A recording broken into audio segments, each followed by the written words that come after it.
It's 7:01. If Jed kicks in, Jed will kick in. I guess we'll call the meeting to order. Do we have a motion for that? Call the motion to call the meeting to order. Second. All in favor? Aye. Okay. So Dan, take it away. I'd obviously set the agenda and, doing departmental updates, and I'll go through this, each thing one by one, all the 4 categories I have. And after each category, if you guys have questions, we'll do it that way. I don't have a whole lot of new business because, quite honestly, everything that I'm talking about today is really new to all of you, not necessarily new to me. So we'll kind of put that all together, and then we'll have an open discussion time if needed, okay? So first thing is COVID updates as far as recreation is concerned. So the last time we spoke, I want to say it was March 18th, because that was when we were supposed to have our March meeting. And I think I told you guys that day that we were closed for the foreseeable future. Well, I kind of thought at that time we might reopen around April 6th, maybe April 12th. I didn't get back to the office till June 29th, just so you guys kind of know what was going on. That was my first day back in the office. So nothing happened during that time other than doing cancellations of programs, thousands of dollars worth of refunds, and a little bit of field scheduling here and there. But, and I get to hang signs at parks saying that they were closed. So that's really all that happened during that time frame. But we are open now. Like I said, we've been in the office since June 29th. We worked 8:30 to noon until September 8th, I think it was. We are now in 8:30 to 2:30. So we're still not full time. We are 30 hours a week. So on Monday, Tuesday, Wednesday, 8:30 to 2:30, Thursdays, 8:30 to 4:30, and Fridays, 8:30 to 12:30. Those are the hours right now. We are staying in this schedule for the foreseeable future until what I'm told is a vaccine is out there. Okay, so who knows when. I do look forward to getting back to 40 hours, but at least I'm in there for 30 now, after being none for months. The building itself, we're open. The Boys and Girls Club has been there since June 29th, actually. It actually happened to rain that day. That was the first day of their program. They held the program at Moulton this summer, but I needed to give them somewhere on a rainy day, so they went to the Civic Center. They were the first ones back in. The food pantry obviously was there all along because, food pantry is kind of a need, especially during the shutdown. Other than that, nobody's been in the building. JC Marketing is back a little bit now. I see Roberta from the Scholarship Foundation a little bit now. Mass Partnership for Youth is not in at all. They're not coming back, I think, until there is a vaccine. And they can work remotely, so they're okay with that. We've had no rentals of the Heritage Room, because quite honestly, I can't. It's a smaller space, and per law, it's 8 people per 1,000 square feet, I think it is. So we're getting 8 people in there. It's 1,100 square foot space. We do have one rental that's been going on in the gym. They've been doing Thursday nights, 6 to 7:30, I think the time is, and it's 12 kids, 12 local kids. I would only do it if it was Wakefield centric. So they've been 12 girls doing basketball practice. Yes. So we are firing back up with some rentals soon, but I'll get into that when we get to the scheduling part of things. Any questions about COVID update? I just have a question because of my involvement. Do you get involved in disinfecting or any of that crap? I don't, but so we have DPW staff on hand. Jesus is our custodian. He's a great guy. I know before I went into the building, they had been in there doing some disinfecting and cleaning. Jesus does have an electrostatic machine that he uses every night on all the touch points. Okay. Contact points. So that happens every single day. Because when we didn't have the tournament, but we had the softball challenging play or whatever the hell they called it. Tom Purcell furnished us with some disinfectant that was very easy to use and very effective. So I can get you that info if you're interested, if it's of any help. I can give you. Right now, this electrostatic machine is the thing that they're using in all the town buildings. What is? Electrostatic machine, it's called. It's okay. It's like a gun, and it sprays out some sort of disinfectant. So they use that everywhere. I am trying to see if we can get one specific to the Civic Center because we have a program that starts next week that I'll explain a little bit more about in a while. And I want to do that between cohorts because we're going to have different kids in there. So Sure. trying to work on that one now. But Okay. disinfecting is one thing that even before we left for the shutdown, they were wiping down all contact points with wipes or spraying them every day. So they've done a pretty good job, I think. Okay. Anything else? Dan, I'm not sure if this is the right time for this question or not, but is there any protocol in place if someone with a known positive case is in the building? And what would happen at that point? Do all programs shut down for a certain period of time while cleaning takes place, or is there any plan in place should that event happen? So, I mean, obviously, if we had somebody who came in who was positive or asymptomatic and was presenting, we would have to go into a shutdown. Okay. That would be a Board of Health call. Okay. That wouldn't be me. Hey, Ruth, because we have to do contact tracing. So somebody comes in, we need to start writing down who they are, when they came in. This is gonna be the new. Like if you go to town hall, that's what you have to sign in. We're gonna have to do the same thing. And if there's a positive case, that goes to Ruth and goes to the state, and they'll tell us what to do from there. Okay. Has that contact tracing started already, or is that Yeah. something that starts up soon? So the Boys and Girls Club has done their contact tracing for their kids. Since they've really been the only ones in, they're the only ones we had to worry about. The food pantry has not been allowing people in. They allow people to the parking lot, and then they take care of what the people need. Okay. So, but we haven't had anybody that I'm aware of that has had any issues that we need to be concerned about. Okay. Now, starting next I'm week, not saying that anyone has had any Right. issues. I'm just looking ahead, and if that happens, is there a plan in place? Oh, That yeah. sounds like that contact tracing is being discussed. if that happens, it's I don't know. It might be the end of me. I don't know that I can stay home anymore. But yeah, I mean, Ruth will have a plan for us to execute. Ruth Clay, the health director, and she's been fabulous and a great resource for us. So we go right to her and what do we need to do? Thank you. Yeah. Thank you. So moving on to programming. So obviously we canceled 99.9% of what we had offered this summer. We had 60 something programs scheduled and we ran 4. We ended up running a program with Wakefield Soccer Association. They had 3 weeks of a soccer clinic and they did an absolutely phenomenal job.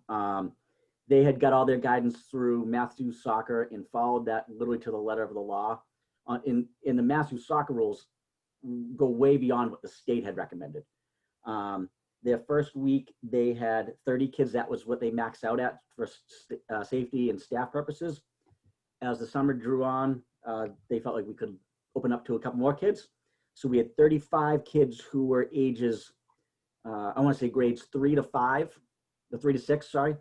And then they had 11 kids who were grades K to 2. After that week, we realized that the grade K to 2 was actually a little bit too much work. The social distancing part was hard, even though it was outside. We would have needed to add more staff in that next week for the program. Mackenzie, who's the coaching director, he was losing staff. So we ended up canceling the little kids for that week, and we ran with 38 older kids. And that week went, again, amazingly well. The fire department came down and hosed down all the kids. It was like 110 out. So I asked them if they'd come down and shoot the hose up in the air, and the kids ran through it for a little while. It was absolutely the highlight of the kids' summer. And I got so many report back from parents saying, thank you for doing this. They just need a little normalcy, and that provided for them. So that was good. We also ran clinics with Kim Penny, girls basketball clinics. Kim, in my opinion, is the best basketball contractor you could find, especially on the girls' end. But I would sit there and say that she's the best contractor, boys or girls. She is that good. Her clinic was 3 weeks long, sold out all 3 weeks. We did it on the Galvin basketball courts. Being that we could only have so many people in certain spaces, she had 9 kids per half court. That's what we found out that we could do. So 9 kids with 1 coach, 10 people at that area. And she had those kids socially distanced. She had markings on the court, X's that the kids would stand on when they were having kind of their talks. She had X's on the courts where they would go for drills. She had sanitation stations. Every time they broke something down, they went over and, you know, squirted the kids with hand sanitizer. All the coaches wore gloves. All the coaches wore masks. The kids, if they wanted to, did. It was amazing. It was the best program that we run since I've been here, especially under the circumstances that we had. So that went incredibly well. Then Jason Pavey, the high school girls basketball coach, also ran a clinic for boys and girls. His first week, he had 36 kids. The following week, he had 16. Jay does a great job with his programs. He's a great guy. He is the social studies director for the entire school system. So Jay's really on point with his stuff. And then the final program that we had was Soccer Shots for Tots. Again, another great group. Had all their regulations laid out, sent it all to parents so people knew what they were getting ahead of time. And they had 20 kids their first week or first session because they did Mondays only, and then 14 for the second session. They really did a great job. Couldn't be happier with them. We did have one other program that wasn't in town. It was, we programmed with boating in Boston, and they had about 8 or 9 weeks worth of programming. Throughout the entire summer, we had 15 kids signed up, which for us is very good. Last year we had 6. So again, a great social distancing program that people could do. Everybody seemed to really enjoyed it, and boating in Boston does a very good job. So that was our summer. You know, we did offer one online program with CodeWiz was the name of the company. They approached me. We only had 3 kids sign up, but you know, those 3 kids had a blast, and CodeWiz does a nice job with their programs. I'm somewhat familiar with them because they are a Reading company, and they did a good job, and we hope to program more with them in the future. The other thing that we had going was the community garden. So we were able to get the community garden started. We have 46 plots. There's 46 people who are in the plots, and things seem to be going well. You know, people who are there are excited about it. I get questions weekly about, you know, how long can we stay open? Can we grow this? Can we grow that? You know, what kind of you know, fertilizer can we use? You know, we laid out all these rules, but you go through it a little bit with them anyways. But they're really into it, and people asking more and more questions about, you know, the future of it. I did meet with Mayreen Butt, one of our town councils there last week. She had asked me to go down there. She was giving Senator Jason Lewis a tour. Jason Lewis helped get the funding for the garden, so he wanted to see it. So we went down there and we talked about it. He was very pleased with what he felt was the state investment that he put in for, and he really liked the way it looked, how it was being run. So I think overall, I mean, it's not the summer that we wanted, but I think overall it was a success in light of everything we dealt with. So any questions about summer programming? Yeah, the garden, do you have to, is it a 1 year, you know, if you get chosen in the lottery, it's 1 year? Yep, it's 1 year. Season? So it's 1 year. You can obviously reapply to be part of the garden the next year, but it's not forever. When I was in Arlington, when you got your garden, you had it till you didn't want it anymore. And what we're trying to do is increase participation in programs throughout the town. So it's a 1 year thing, but you know, if and I'll use Mayreen as an example. So Mayreen applied for a plot. She didn't get it in the first lottery. Somebody decided they didn't want a plot, you know, pull names out of a hat at home. Mayreen gets the next plot. So if Mayreen next year decides that she wants one, she can apply for a plot again. And when I'm going to assign them, if somebody who did it the past year wants that same plot, I'll gladly give them the same number. You know, it's just, I can't guarantee that they will get a plot again. How many slots are there? 46. And How every many year is applications a did you lottery. have? Sorry, what's that, Rich? How many applications did you have? How I have many? 58 total. Okay. What did you say, Todd? Every year is a new lottery. Every Or single do lottery. people Yep. from last year who didn't get it, they don't have any priority on getting it the following Nope, year? starts fresh.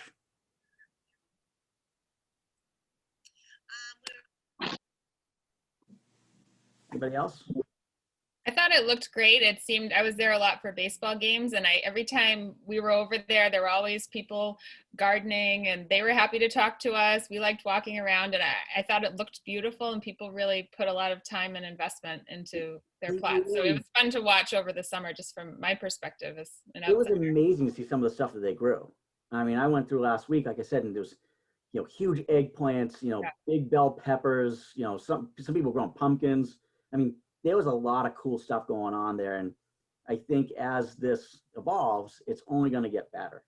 We do need some signage up there so people know that this is the community gardens and here's the rules and regulations. And are you interested in going forward? Contact me. Here's my contact info. We need to do that. And that's one thing that we realized last week. We don't have that. So we'll get that there. But I think it looks really good. Could things have been done differently? Yeah. I think if I were able to be in the office beforehand, before we really opened up, it would have been a lot easier. I think next year we'll, it was a learning for, okay, this is what happens during COVID. Next will be, okay, we'll manage it like I've managed it in Arlington. So I like to be more hands-on. I was more hands-off this year because of limitations. And when will you run the lottery for next year? Great question. So we're talking right now about doing it maybe in February, because we'd like to have people be able to go out and on April 1st and start growing. Or if we don't get hammered with snow and or we don't have a deep freeze and you want to go in March, great, we can do that too. The first time we're able to get out there, we'll get out there. Okay. I think it was a good first year, a good start. It was a good, and again, under the circumstances, I think it went well. Again, can things be done differently? Always. We're never going to do everything absolutely perfect, but I think it went fairly well for the first year. So, any other questions? Dean, is there any room there to expand it? So there's not. That's a great question. There's not room at JJ Round to do it. There is some hopes from community members that we will add other satellite locations. And we're not there yet. Of course, we have to get the funding to do that too. I can tell you statewide, we won't get that for several years. We were basically told that by Senator Lewis, but we will have hopefully some more locations in the future. Anybody else? All right, so we'll go on to Civic Center stuff. Like I said, took us a while. Sorry, Dan. I just had one question with the community garden. Yeah. So how much did it cost? And did we max out the grant, or do we have money left over? Yeah, so that's a great question. I don't know. I don't have those answers. I had nothing to do with the building of it or I collect the fees for those who registered to be in the garden. Some fees we waive because people had extenuating circumstances. Of course, we're going to do that. We want people to go out there and enjoy, especially in light of what we've been going through. Now I'm not even going to guess. I know Maureen had asked me that question, and I said, I didn't oversee any of the building of it, so I don't know what was spent. I don't even remember what we got. Because we got a pretty good amount of money, right? We got like 8 grand. Yep. So I was down there. I lived on the street, obviously. So the dog likes to go down there. That new walk through the woods is great down at JJ. So I saw from all the different stages while I was down there, and it seems to me like it had to be relatively short money to put together. Well, here's what I know. We went into a contract with Black Earth Compost. Oh, okay. They built the gardens. Okay. They put the fences up and they built the actual raised beds themselves. The boxes. Okay. So they provide those, and they provided all the soil. Okay. Okay. So that money, I can't imagine it was that expensive, but I also wouldn't say it was overly cheap. It wasn't cheap. Right. And then Black Earth seems to be in the business of making money, from what I've seen. Right. And then of course we have the big shed down there, and fencing's expensive. Yeah. So where we're at, I don't know. It's a great question. I don't know if we have any trickle over money to open up. I assume the build out is the most expensive part of that thing. I would think so too. Right. Okay. Yeah. I'm sorry, I didn't mean to digress on the meeting. I will get that. That's a great question. I will get that answer for our next meeting, because I want to meet monthly again. Be nice to be able to tell you guys things. So I'll have that for October for sure. Thank you. Yeah. I'm just writing out myself a note so I remember to do it. Yeah. So Civic Center wise, we've had minimal rentals. Like I said, when I got back into the building, we allowed one youth basketball group to come in, 12 girls with their coach. They've been the only ones who we've had in there on a consistent basis, or even really at all. We haven't had pickleball or any of that stuff. We do have one new renter who's going to start on October 5th, and they're renting 4 nights a week, which is great because I'll gladly take the revenues at this point.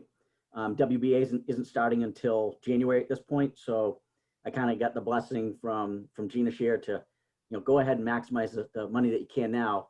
And I told her, I won't book anything in until you guys tell me what you want to do January. So I'm holding all that time for her, and God willing, they'll be able to have their program too. Anybody who does come into the Civic Center, it's skills and drills only. They can't do any games. Basketball is still on that high risk list. So we tell that to everybody when they're coming in. We're not doing adult basketball at this point. My adult rentals would love to come back. I can't. Like I said, we're not doing any pickleball, though that's a sport that we could offer. And I have ways of making it so it could be safe. I put out a poll to everybody not long ago, and the pickleball players, it was very split. Some said that they would come right now. Some said, we'll wait until a vaccine. Some said we may never come back. And it's not indicative of, what's going on at the Civic Center. It's just it being a closed, contained area. And they just don't feel safe yet. So that's where we are with them. I am looking at potentially doing some weekend stuff with pickleball where people could rent private courts. So we have the 3 courts. I can set them up as private rentals for there. And they can come in with 4 people maximum, play their pickleball. And then they come in through the front door and have to leave through the side doors. And everybody would have to wear masks when they're playing, bring their own balls. We'd still provide the equipment. They would just be responsible after using the equipment of spraying it down. And we would provide that for them too. So that's where we're at. WBA, like I said, is hoping to start up in January. And, no rentals in the Heritage Room yet. Again, hopefully those restrictions will lessen soon and we get back to some normalcy, because we like having the building used, but it's kind of where we are with the Civic Center. Any questions there? Dan, the tenants that you did have there, like the marketing company, do they have to pay rent all this time that they couldn't use the spot? So The space? JC Marketing did come in and out. They weren't there on a consistent basis. They paid. The Scholarship Foundation paid. The Mass Partnership for Youth paid. The Boys and Girls Club was not in the building at all, and they couldn't be. They asked for a waiver on theirs, and that was granted. The waiver went above me. I obviously kick it ahead of me to make sure we're doing the right things, and they were granted that. So they got a 2-month reprieve. So Dan, my question is back to the basketball. Obviously, the situation here. Yeah. My son asked again today. Yeah. Are they going to turn the lights on for me? And I'm like, no, they're not going to turn the lights on for you. So I have a question about that, but I'll do that when we get to fields, okay? But All right. that is on my agenda, something that I want to talk about. Anything else about the Civic Center? Do you have any sense for when the adult basketball or any of that stuff in the evening might be opened up again? Whenever Charlie Baker says so. Okay. We are still in step 1 of phase 3. And Yep. if I'm correct, and I am incorrect very much lately, I would say that that's probably step 2 or maybe step 3 of phase 3. And that's way above us. I'd let him in yesterday, but I can't. So Dan, it hasn't really changed then since the beginning of July. No. In fact, Wow. I was wondering about that. We were progressing not long ago, and Governor Baker, who thinks he's doing the right things, I'm not going to judge it one way or the other, said that we were going to be in the current phase for a long time. And if I were a guessing person, I don't think that we will have basketball competition, because again, it's high risk sport, until New Year at the earliest. Mm-hmm. That would be my guess. I would hope it would be before that, but I don't know. No, I think you're right. I think that's fair, considering that we're still in step 1. Right.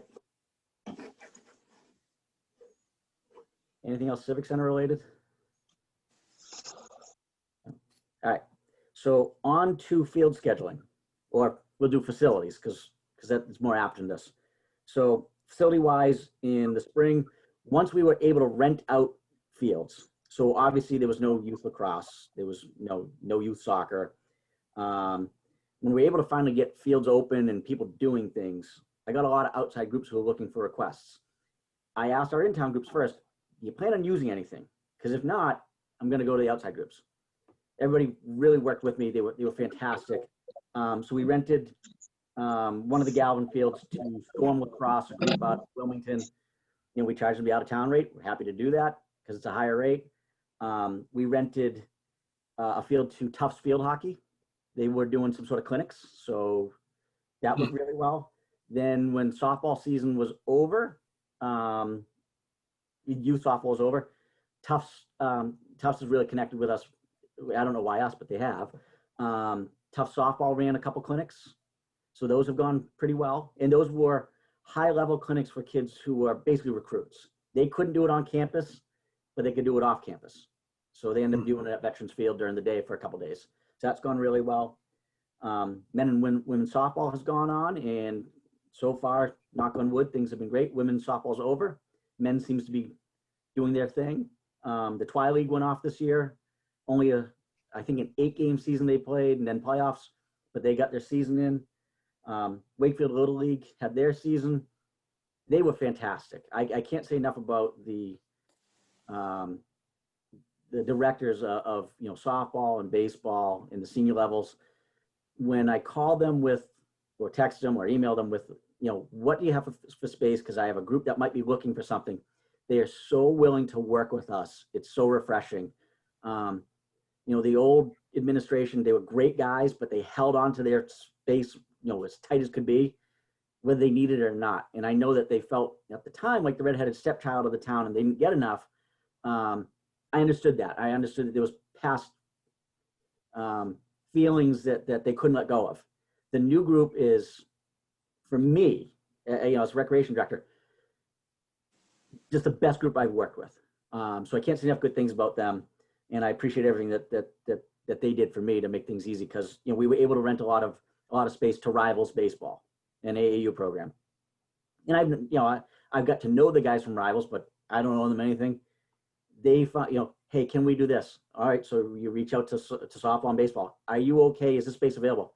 Yes, it's open this time. No, it's not this time. We found a way to make everybody happy, and that for me is a joy in my job of trying to give everybody something, and they did a great job of that. So big kudos to Wakefield Little League for that. Youth lacrosse did have Wakefield Youth Lacrosse boys and girls come summertime have held a few clinics or some play skills and drills with their kids. So that's gone on pretty well. For fall, Wakefield Soccer Association has a ton going on. We just got the high school schedules, so that's gonna be a lot to look through and deal with. But we'll figure all that out. And then youth lacrosse boys is gonna use some field time. So that's all we have so far for field scheduling. I have tons of requests for outside space. Little League is doing some baseball. Little League baseball is using some field space too. But I have a ton of outside groups who can do it. I got to make sure that all our Wakefield groups take care of first. If an hour is available to somebody, I'll gladly rent it out. The revenues are desperately needed at this point. But we're gonna make sure we take care of our own first. Now to the basketball courts. So I had a group who reached out to me. The name will come to me in a minute. Not that the name matters. It's an AAU program. They wanted to rent the outdoor courts at Galvin. They want to do a nighttime clinic. Now, my feeling is, if I'm not going to turn on the lights for our locals to use the courts at night, why am I going to turn them on for an outside group to do it? But I want your opinions on that.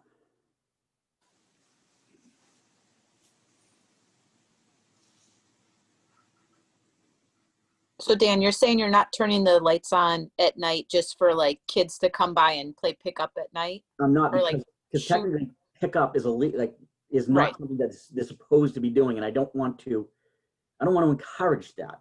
So is the fear that we're going to get blamed for someone getting the coronavirus? Because obviously, like JJ Round, the Galvin, they're going all day long. They are going all day long.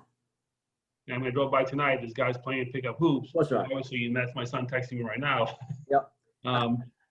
He's like, "Where am I getting my lights back there?" I'm like, "You're not." And he's like, "What do you My mean?" thing is, if I knew at night that a group of kids are going to go down there and they're just going to go shoot, But they're not. They're going to play. But that's not going to happen. Okay. So I don't want to. I'm not complaining, Yeah. you know, I'm No, I just know you're not. trying to be the voice of the youth, Dan. Well, I also just want to stay within where I'm supposed to be. I want to stay in my lane on this as to, I'm not encouraging it. I'm not saying, I know if I put them on, there's going to be games. Oh, yeah, they'll be You know, off for the next 6 weeks. but what if I put them on for this, out of town clinic? I don't think that's a good look. That's my own opinion, but I defer to you guys. Is it I apples and totally oranges? I don't know. Is it apples and oranges where you got a clinic as opposed to just free court time?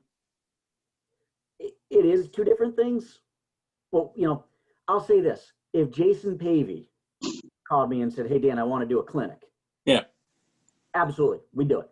If Kim Penny called me, Kim Penny lives in Mhm. call me, I'd do it. Yep.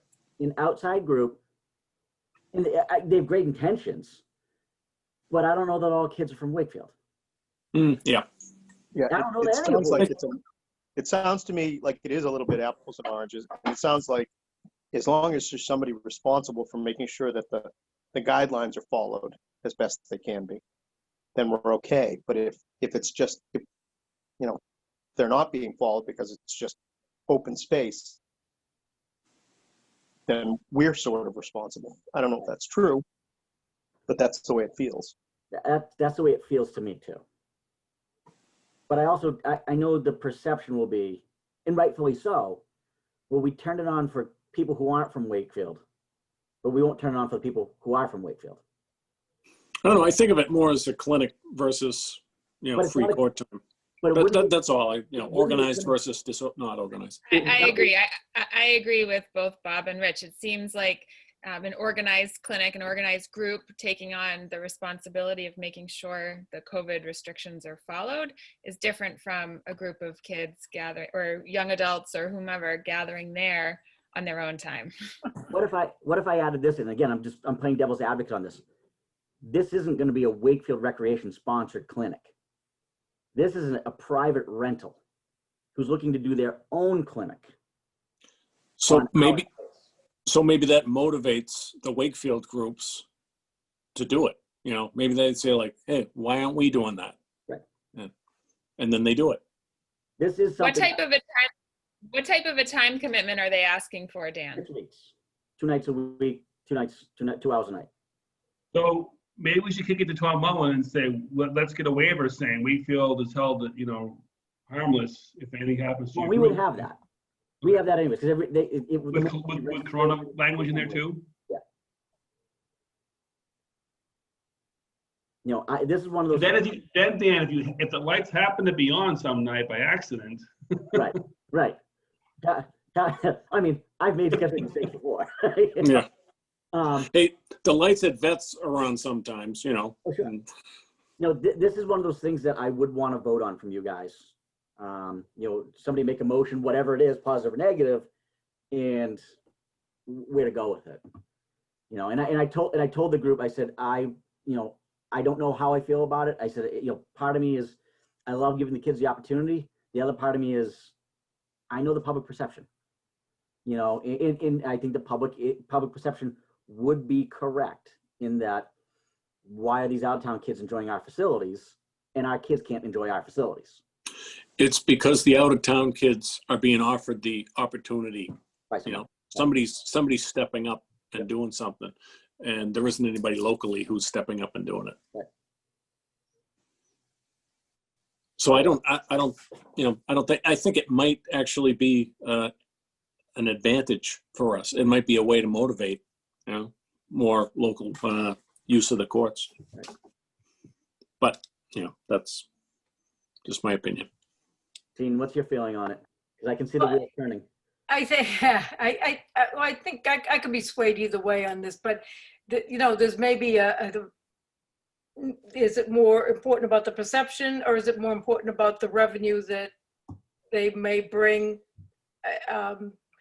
since we haven't picked up any revenue for 3-4 months? I will say our court fees, basketball court rental fees are very cheap.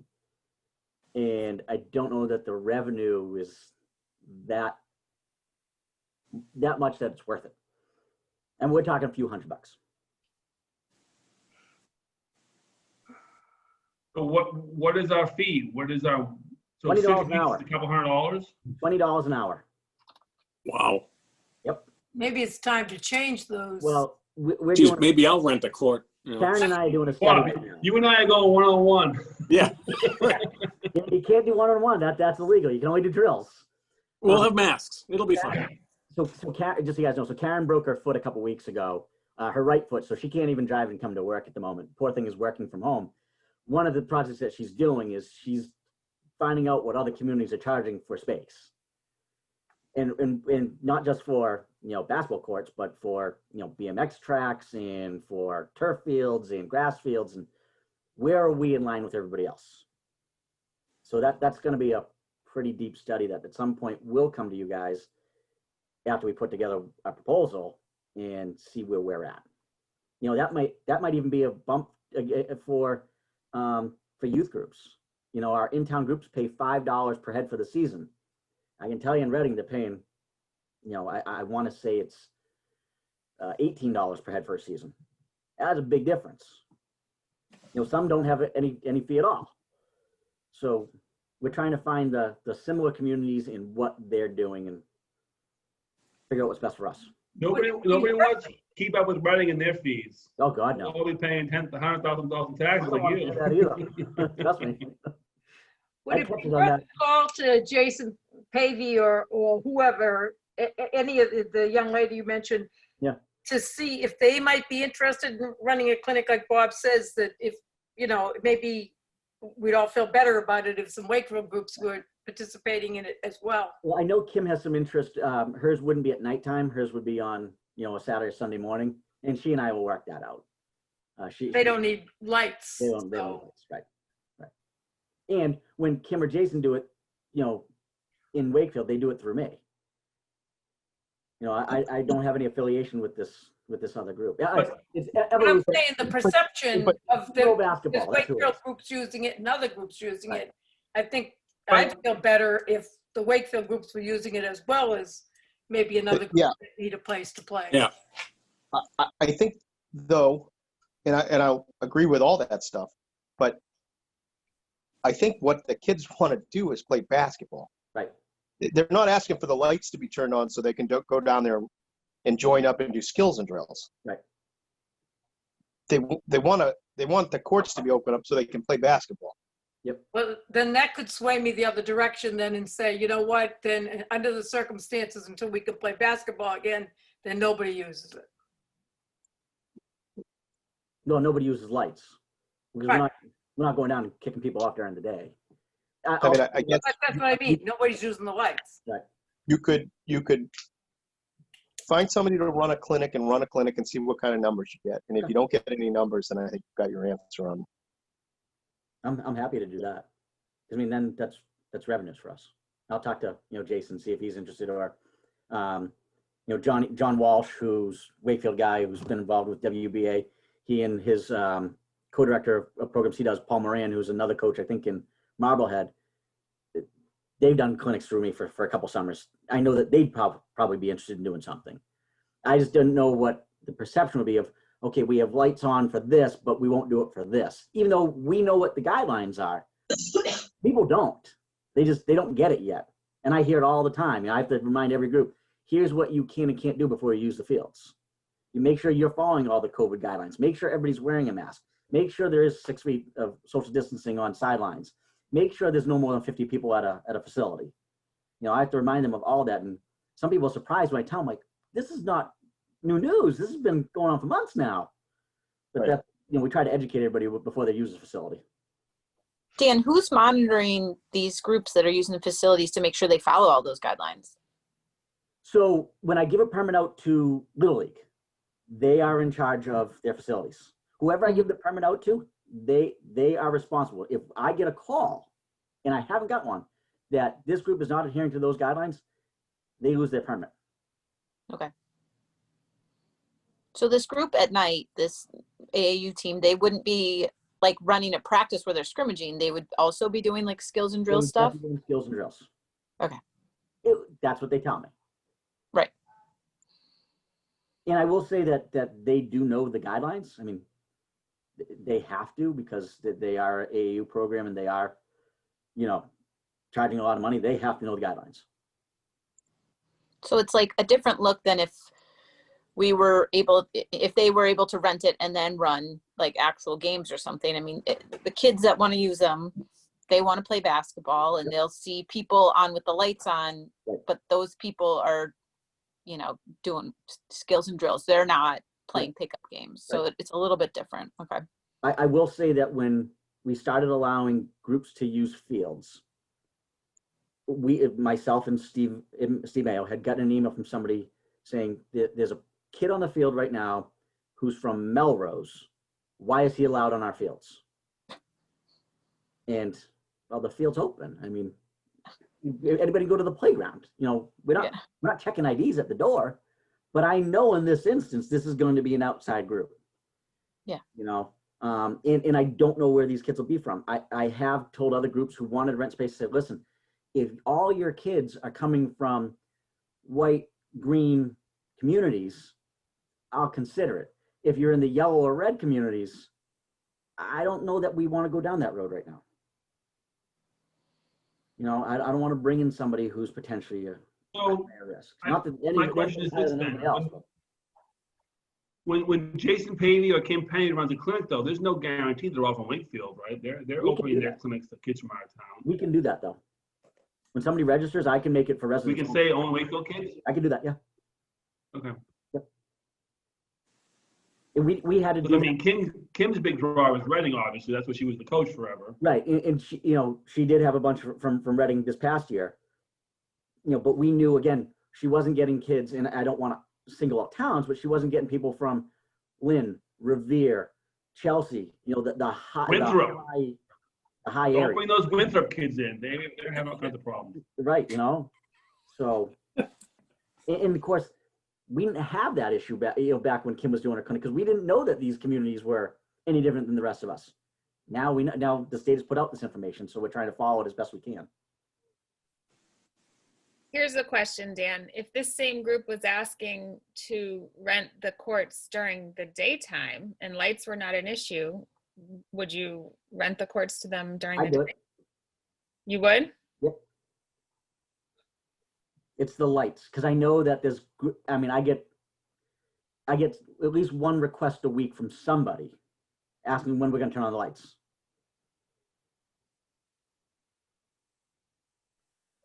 You know, there's just a difference there. But Jed, you've asked once.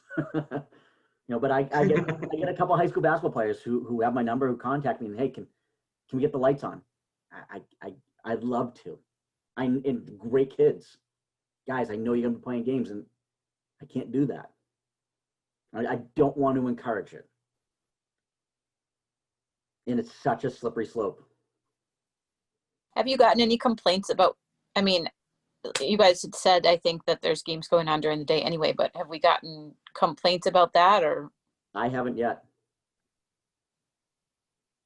And if I did, I'd go over and be like, guys, you know that you can't play games, you can shoot around, but can I go back and forth all day to do that? Because the moment I leave, they're gonna play a game again. Right.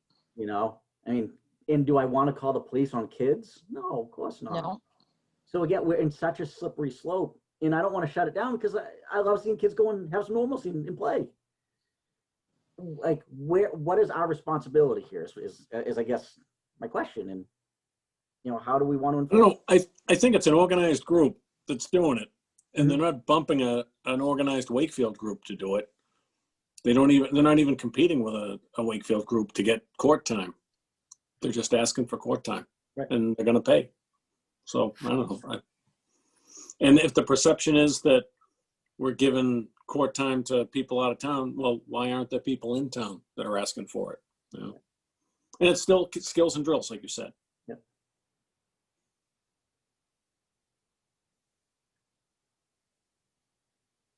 Any other opinions? No, but I will add this comment. I have noticed a tremendous amount of one-on-one skills sessions going on around town when I drive around, down to Galvin, down to JJ, where there's like some individual guy with some young girl or a young kid, young boy, and they're coaching them up with cones and stuff. It seems like, so what is our policy on that? Because I see that now, it seems like to me every day, Dan. Someone's got some kid out there and they're training them. Is it a coach or is it a dad or mom? I mean, it looks like a coach to me. Right. I see it every day. I mean, you know me, I drive around town all day long. Yeah, right. Yeah, honestly, I haven't seen I it. just need to see it. I haven't seen it, but Oh, I see it, okay.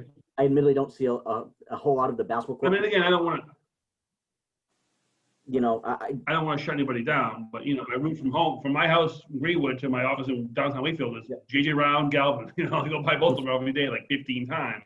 right. I mean, And I see more guys like out there drilling kids. And again, it's like I have like 1 or 2 kids with them. You know, the question And, would be, and I'm not trying to shut anybody down. You know me. yeah, no, I know. Everybody should go out there and play. And you know, The question would be, you know, are they paying for the court, which I can say that they're not. right. Are they charging the kids Okay. to be the coach? Well, it looks to me like private coaches Right. coaching up kids. Right. People cannot make money off of town facility without the town's involvement in some capacity. But let's be honest, how many boot camps are out there? And at what fields? A million, because I've been walking the dog. I'm back to lake walking with the dog, and it's Right. nonstop. Every time I go down there, it's Right. crazy. Impossible to Especially if chase you it go all. early. If you go before 8, Oh, I'm sure. Impossible to chase it all down. impossible. It's nonstop. Yeah. So I Here you go. Follow the music. and by the way, Yeah. every town has this issue. Every town. You know, somebody sees a patch of grass somewhere, there all of a sudden there's a boot camp there. It's going on everywhere. We're not different than that, and I'm sure we're not different in the basketball courts or tennis or whatever it is. You know, it's just how much involvement do we get in it, and do we go and, you know, send everybody? You know, because I know what'll happen if I went to a basketball court and said, "Hey, coach, you know, are you charging these kids to for a private lesson right now?" Nope. How do I know? It's my niece. Yeah, right. It's my son and his friend. You know, it's how much involvement do we want in on it? You know, are they taking court from somebody else who will be using it? At this time, no, because they shouldn't be doing games anyways. But this is hard stuff. I mean, we think that, you know, recreation's easy. These are the things that come up, and there's no right or wrong answers. We just got to do what we think is the best thing to do.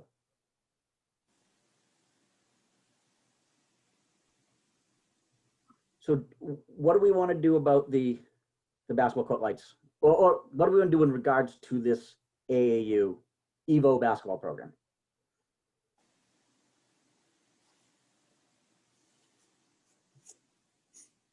I think if you're willing to rent to them in the daytime for skills and drills, it's really not much different in my mind to rent at night with lights for skills and drills, provided that they follow all of the COVID guidelines.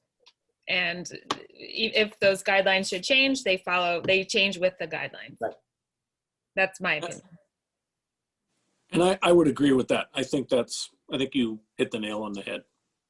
For me, anyways. Well, I also think that putting the lights on, if they're paying, is not a problem either, because honestly, it's dark at 6:30 now. Right. So it's just going to keep getting darker earlier. Yep. So if someone wants to run a clinic after dark, and again, I have my own son telling me, why aren't the lights on, Dad? Come on, you know, this committee, whatever. So, but honestly, if we can bring in a little bit of revenue and allow people to play basketball, if it's just going to be a dormant court, then let's turn the lights on, let them use it. Okay. And maybe it'll stimulate activity, you know. Does anybody want to make a formal motion on that? And before somebody does, I mean, could I just Of course. request that you reach out to some of these people that might bring Wakefield kids and see if they might be interested in doing the same kind of thing like Bob says, and then the perception is kind of nil because you were offered the opportunity to do the same thing this AAU team is going to do. You know, at least reach out to them so that they know that this is going to happen. Sure, I'm fine with that. Yeah, and just I can think of 3 groups right now that I'd reach out to tomorrow. So Oh, good. yeah. Perfect. So I can totally do that.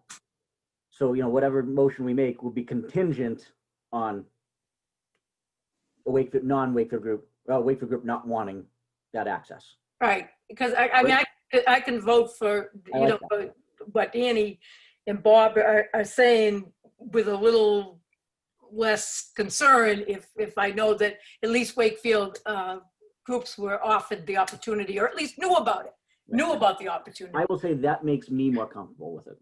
Mm. I feel like that's a reasonable request. It makes it Wakefield centric. And again, if Wakefield didn't want to do it, well, all bets are off now. Right. Of course, in the age of social media, we're all concerned about what gets put out there about you. And, I know that this one would be, if I had it out there, I know it'd be on the Wakefield community group tomorrow. So I do want to do what's best for the community first. So we'll go to the Wakefield group and see the Wakefield groups and see who wants to do what. And if they don't, then I'm comfortable allowing outside group to do it. Dan, you did say this is going to wind up being on the WCAT. Yep. This whole discussion. Yep. Right after I dropped a few colorful words and stuff, and then you said, "Oh, it's going to be on TV." Not bad. You're fine, Bob. It's just Bob. You've built up enough goodwill. Yeah. All right, so do you want me to make a motion here, similar to what I just said? I'll motion that if we extend the daytime rental regulations to include nighttime basketball court rentals with lights, provided that all COVID regulations are followed, and change with any state guidelines that change along the way, and that Wakefield groups are also given first consideration for nighttime rentals. Second. All in favor? Aye. Aye. Anyone opposed? Motion carries. Okay, that's great. Thank you, guys. Thank you for that discussion, because this one has been on my plate for probably a week and a half. And Evo seems like a really nice group, and I know that they're really into basketball. And I said, this is one that I have to bring before my board. I cannot make this decision by myself. I mean, it's one that I should be able to, but I struggle with it so much. So thank you for the feedback on that. That's all that I have on my agenda. I don't know if there's anything that you guys have that you need to bring to my attention, make me know, make me aware of, or want me to do, because I'm happy to do all of that. I have a question, Dan. I've been down at Sullivan a couple times recently, and what's going on with the track? They haven't done anything in a while that I'm aware of. Oh, they're working like crazy on it now. I do. They've been doing some work because, so they'd asked if they could do some cleanup there because they wanted to be able to do racing when they were permitted to do so. They have trenches dug, and there's guys down there working nonstop. I will have to go check out Sullivan. Are they? Is it town guys or is it? No, it's private guys. I'll have to go check it out because I know. I mean, I'm not complaining. I was just curious what's going on and which of the competing groups is the one doing it. Well, it's the only one that we have is Roger Gould, who's been running the BMX for us for a couple of years now. Roger has a good communication line with Dennis, because Dennis is not a bike rider, but he's a dirt track rider, a dirt bike rider. So those two have a good rapport, and I'll find out from Dennis if he's had any communication or conversations. I know Roger with BMX wouldn't do anything without permission. I mean, he asks me to do everything. So. Oh, they have that shed open. They're digging holes. They're building ramps. They're doing all kinds down there. I'll check that out tomorrow. Maybe not. Jed, you get around with that dog, huh?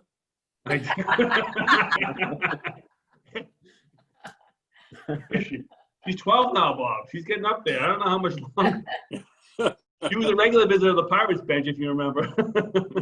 Hey, if she's 12, she's getting years. My dog is 17 and still going along great. So. Wow. Yeah. Oh, wow. No.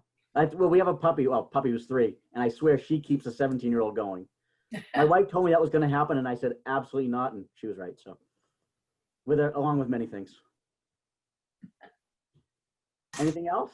Dan, I have a question about Wakefield Academy. I heard that they're going to start doing AM and PM cohort groups at the Civic Center. Are you involved in that at all? It's funny. I had that highlighted and I forgot to adjust that. So thank you for bringing that up. So yes, so we got a proposal from an outside group about running, I'm not going to call it a school, but care for parents who needed to work and the kids needed somewhere to go. And I sent it to Steve, and Steve and I talked about it. He said, Dan, I mean, this is great. I love the idea. Why don't we do it with Academy? And I, geez, I hadn't considered that. I kind of thought Academy had their own thing going on, not knowing what the school does or doesn't do. So Steve and Doug Lyons had met and talked about it. And then myself, Steve, and Estelle Burdick, who is the Wakefield Academy director, got together and we formed this plan to do morning and afternoon care within the cohorts for grades K to 4 only. Boys and Girls Club kind of had the older kids squared away right next to the Galvin anyways. They have them. So we decided to focus on the younger guys, and we're full. So we were only allowed to do 40 people at a time in the morning and then 40 in the afternoon. We have 44 registered for the afternoon, but that's not necessarily 44 people at the same time. That's 44 people who are registered for only 40 per day. Okay, so some might come Tuesday, Thursday, some might be Monday, Friday, whatever it is. And then we have 38 right now who come in the morning, but we know that there's a few others who are going to join in. So I am involved with it. My involvement is obviously providing the space, all the logistics behind it. So we take all the registrations. We will handle all the billing. We are doing all the data entry. We're, obviously the credit card stuff. Academy is bringing the staff on and directing the program daily. I'll be there as oversight, or if they need extra set of hands. That's it. But we start up on Tuesday. It's exciting. It's nerve-wracking. We're using the Heritage Room and the gym. So the kids will be in the Heritage Room doing academic support, and we can have 20 people in that space for academics. We can't have that for a party, but we can have that for academics. We have to have them all 6 feet apart, and they all have to wear their masks. And then they'll use the gym on rain days, or we'll use the turf fields to get them outside, get them some fresh air, and just keep the kids moving. So we'll have it split up. And then we'll have a nurse on site at all times. Will they be wearing masks the entire time? Everybody's wearing masks the entire time. Yep. Is there any concern about mixing students from the various schools in one building and then sending them back to 4 separate elementary schools? So it never came up as being an issue. And Wakefield Academy is following all DESE regulations and is setting a plan to the Board of Health. And everything so far has come out great. And they balanced off the schools as best they could evenly based off the registrations. So we were offering at first 10 to each school for, each cohort. Obviously some schools we didn't have as many registrations. I think, it was maybe 5 kids from Greenwood, but we ended up having 15 from Woodville, whatever it is. So we tried to balance off by school first and make sure that we were trying to target everybody as opposed to, only kids from Woodville or only kids from Walton or wherever it was. And we also tried to take care of those who had parents who were first responders or whatever it was. So, a few kids were turned away. But then, after we got kind of the particulars down, and I didn't have anything to do with the choosing of who was in there, but I kind of know how it went down. After we were able to, who needs this? Obviously, we had the kids coming in from the Metco program. They needed somewhere to go, so we took them in. We had, kids who, your parents are first responders, whatever. We know that they have to go to work. We have to take care of them. Okay, now we're breaking it down evenly amongst who registered first. So there was a lot that went into it. Thankfully, I wasn't the one who had to make the decisions or tell anybody that what their fate was. But from what I've heard, everybody was understanding of how the process went. And we haven't. I only saw one concern. Somebody had perceived that I told them that they were all set.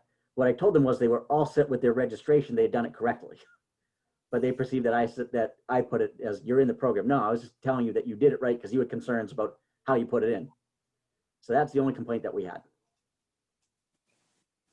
I appreciate that Wakefield Recreation is providing the option for people and looking for a way to really help families and help Wakefield Academy. I am concerned about mixing up all of the students from all of the schools and then sending them back to classrooms at their individual schools. And The kids I know the program's in place, but I feel like I do have to say that.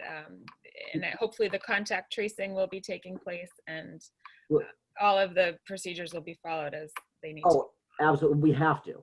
It is a DESE approved program. We are taking their temperatures every day when they come in, and we are screening everybody every day when they come in. Did you have a cough? Do you have any of this, that, the other, whatever the questions are, all that's happening before they set foot into the building. Okay. And they're wearing the masks full time. Is there cleaning taking place in between the two groups, the So morning? and that's the academy and myself have figured out that, we're going to have to wipe down every piece of, chair, desk, whatever it is when the cohorts kind of switch. So we'll, everybody go outside maybe for a period of time. We'll do the switch in between and then cleaning. That's why I'm trying to get that electrostatic machine, because that would cut down our time, our needs to deep clean, in half, because that electrostatic kind of takes care of everything. But we do have, between the morning cohort and the afternoon cohort, we do have a good period of time to be able to do that. And again, we have nurse on site at all times, and they are using my old office in the Civic Center. So which used to be, for those of you guys who knew the Civic Center before we got there, Bob's old office, that's going to be the nurse's office now. So I've been using it as storage for the last few years. That is now the nurse's office. We have a cot in there. We have a desk in there. We'll have everything that they need in there. Okay. I'm sorry. I know I have a lot of questions That's here, okay. but have you, when you took the registrations, are you just looking out a month ahead, or are you taking registrations for the entire first semester, or Anybody how who's are you doing the registered registration? now is registered for the entirety of the program. They're only committed for 1 month. So if they can tell us, they can start on Tuesday and they can sit there and, well, Tuesday's a bad example because it's the September 29th. On October 2nd, they can sit there and say, we're not going to continue with the program, but they're basically committed through that month, and then we can open up the spot to somebody new. So it's really 1 month at a time. Okay. But once they're in there, they're in for the entirety of the program if that's what they wish to be. Okay. So it's really, we're dealing pretty much with the same 78 kids or whatever it is at this point, 82 kids total. Okay. And I don't think there'll be a whole lot of change. And the nurse that's there during these time frames, is it a school nurse or is it a? Academy hired them. I don't know if it's, actually I can tell you that one of them is not a school nurse, because I worked with her mom when I was in Arlington. I just got an email that, hey, my daughter's working with you.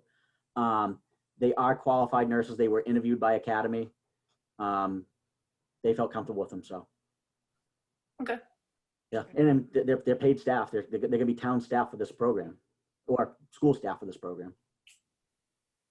Okay. Okay. And I believe, I might be wrong in this, but I believe that Ruth had something to do with the screening too, Ruth Clay, or was able to give them leads on people that we could reach out to. I know Ruth was involved at some point in some capacity with the nursing part of it. So they don't go from the Civic Center over to Doyle or something? No. Nope.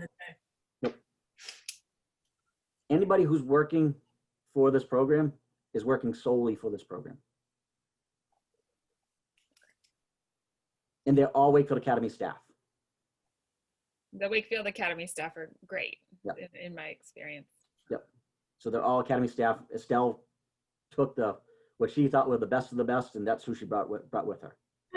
They have all great staff, but she took these are the ones that I really need for this program. So that's what we have.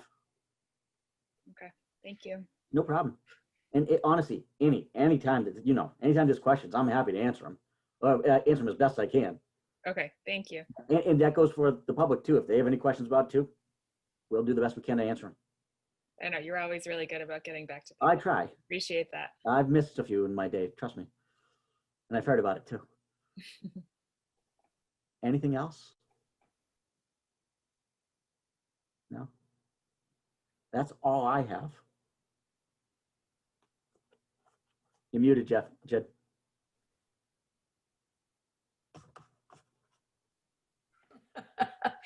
I bet he's saying motion to adjourn. No. No, I got a half an hour for the game to start, Gene. Don't worry. I was just looking at my watch a little bit.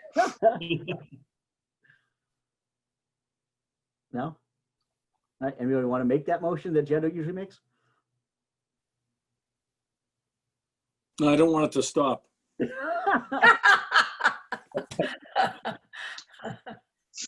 I will make a motion to adjourn the meeting, please. I'll second it. I'll second it. All in favor? I. Opposed? We're adjourned. Thank you, Dan. Thank you, guys. Appreciate Thanks, it. Dan. Really Go appreciate it. South. You. Nice to see everybody. Thanks, Absolutely. everybody.